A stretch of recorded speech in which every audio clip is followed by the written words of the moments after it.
Ito kahit papaano, magandagad ng balita sa Senado.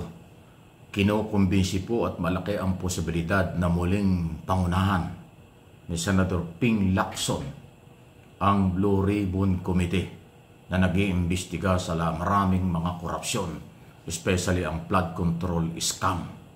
Ito po ang sinasabi ni Senator Tito Soto dahil kanya-anyang kinukumbinsi ito dahil siya yung merong kakayanan, kwalipikado sa posisyong ito. Kahit nagbitay na siya dahil sa tinuturing na pinipreso siya ng kanyang mga kasamahan sa Senado at ang nag-acting chairman dito pero wala pang hearing na ginawa ay si Senator Erwin Tulfo. Ganun pa man, naniniwala ang liderato ng Senado at ang majority ng mga senador na si Ping Lacson ay hikayatin, kumbinsihin na muling hawakan ang Blue Ribbon Committee as chairman dahil ito ay obligasyon ng Senado, obligasyon na rin ni Ping Lacson. Kahit na under pressure siya, dapat matapang na kanyang harapin ito at malaki nga po ang posibilidad na tanggapin. Kasi marami pong senador na tumanggi. Si Rapi Tulfo, si J. Beata, Ejercito, si Pangilinan, tumanggi rin kasi may mga committee na sila. Hindi hubiro kasi ang trabaho ng Blue Ribbon Committee, chairman. Kasi yan ang nag-iimbestiga ng mga di umano graft in corruption nung nakaraan at ng kasalukuyang gobyerno. So marami ka talagang babanggain dito. Especially kapwa mo mga politiko sa Kongreso at Senado. Lalo na ho dyan sa bilang mga proponent ng scam, yung flood control scam at saka ho yung iba pang anomalya sa ating gobyerno. Yan ang trabaho ng Blue Ribbon Committee. Yung Blue Ribbon Committee kahit na walang resolution, pwedeng mag-imbestiga. Kahit na ho walang complainant, pwede rin silang mag-imbestiga. Dahil yan po ang authority nila. Kaya tamang-tama dyan si Ping Lacson. Sana makumbinse. Ito ay dating PNP chief, dating PAOK TF chief. So alam na alam niya ang trabaho ng isang investigador at naging investigador ito ng matagal ng panahon sa kapulisan. Ngayon ay senador na veterano. Kaya sana nga tanggapin. Wala na kasing iba eh.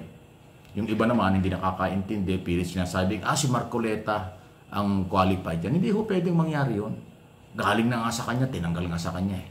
Kasi ang naghahawak po para po sa inyong kaalaman sa tagal ko na nagbabantay ng balita sa Senado at Kongreso, hindi po pwedeng maging chairman ng Blue Ribbon Committee ang oposisyon. Talagang ang chairman ng Blue Ribbon Committee kahit ng araw pa ay membro ng coalition ng majority. Kung sino ang Senate President, membro ng coalition ng Senate President ang chairman ng committee. Ganon din ang majority leader at saka yung iba pang committee chairman. Kaya yung nagsasabing si Marcoleta ang bagay, si Marcoleta ang dapat ilagay, managising kayo, nananaginip kayo ng gising. Baka gutom lang yan. Hindi mangyayari yan. Maliban na lang. Ulitin ko maliban na lang. Kung si Marcoleta, iwan niya ang mga Duterte, ang mga pro-Duterte senador at sumama sa majority, yan pwedeng ipagkaloob sa kanya. Pero kung mananatili siyang oposisyon, katunayan siya ngayon ng gugulo doon sa komite, kaya napipreso si Ping Lacson before, dahil iba naman ang layo niyan.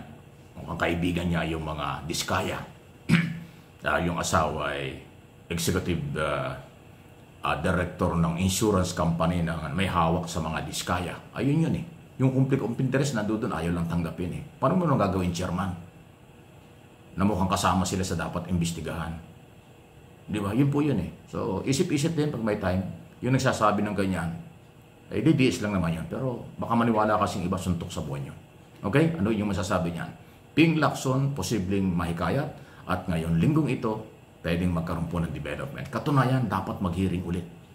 Namimiss na ng taong bayan ang Blue Ribbon Committee sa live hearing nila. Kasi doon nga ho sa ICI, wala tayong nadidinig na kumpletong detalye. Ayaw nilang mag-live eh. Marami na nagpipetisyon na mag-live ang ICI, ayaw namang gawin. Yung Investigation Independent Commission for Infrastructure, ayaw nila. Baka hindi marunong silang magtanong, kaya ayaw nilang makikita at matinig ang taong bayan. Diba? Ay alam nyo, pagka live, abay nakakaya pag ang tanong mo dyan santok sa buwan. Mayroong mga senador nga, ang ginagawa ay puro hugas kamay at saka pagsisipsip at saka minsan ang mga comment at tanong, suntok talaga sa buwan, nakakatawa eh. Sana yung mga taga-ICC, taga-ICI, hindi ganun, taga-ICI. Okay? So, ano pong inyong masasabi niya? Sunod na ating pag-usapan.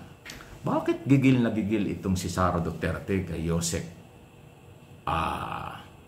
Claire Castro, Malacanang Palace Officer o Malacanang Officer, Media Officer? Diba? Ay ano kaya kung gawin ni Pangulong Marcos na yan gawing DOJ Secretary? Di lalo na siguro. Baka si Sara ay maglupasay na. Kasi si Remulla na kanyang galit niya kay Remulla yan, naging ombudsman. Pagkatapos kung halimbawa si Castro gagawing Justice Secretary, qualified naman kasi abogado. Abay baka maglupasay na yung mga DDS at saka si Sara. Gigil na si Sara, hindi naman malaman kung paano niya titirahin, babalikan si Castro, wala naman siyang magawa. Dahil si Castro, abogado rin. Pasintabi na maraming nagsasabi ang mga lingwahe at dating paliwanag ni Vice President Sara Duterte para hindi abogado.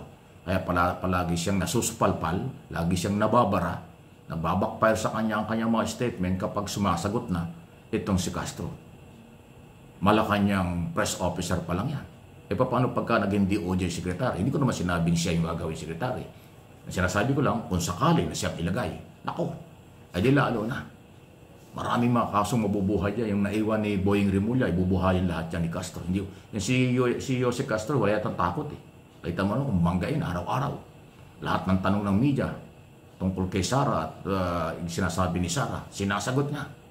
Kaya lutang na lutang kung sino ang tunay na abogado, sino ang tunay na may alam pagdating sa mga pronouncement, legal basis, legal issue, at saka yung responsibilidad bilang opisyal ng bansa.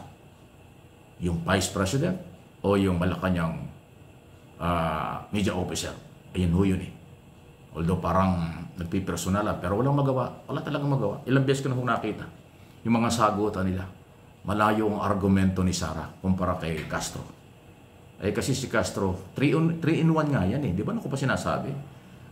Hindi lang spokesman ng Malacanang, yan ay broadcaster, yan ay vlogger.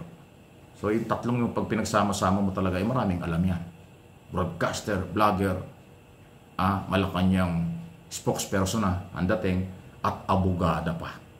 Ay si Sara, ano ba si Sara? Vice President. Ano pa? Wala na. Yun lang eh, Vice President lang siya eh. Hindi naman siya naging magaling na abogado bilang officer of the court. Wala naman tayong napakinggang malalaking kasong nahawakan ito at naipanalo. Wala. Vice President lang siya at dating mayor. Yun lang yun. Okay, paano? Anyway, yung kanilang sinasabi na parang nagpipersonalan, bahala kaya. Bahala sila. Ang dating parang entertainment. Nakaka-entertain ito sa mamayang Pilipino kasi nalalaman natin kung sino ba ang may laman, sino ang may malinaw na argumento, sino ang pinakikinabangan ang sinasabi, at sino yung basura ang mga ginagawa at sinasabi. Kayo nang bahala.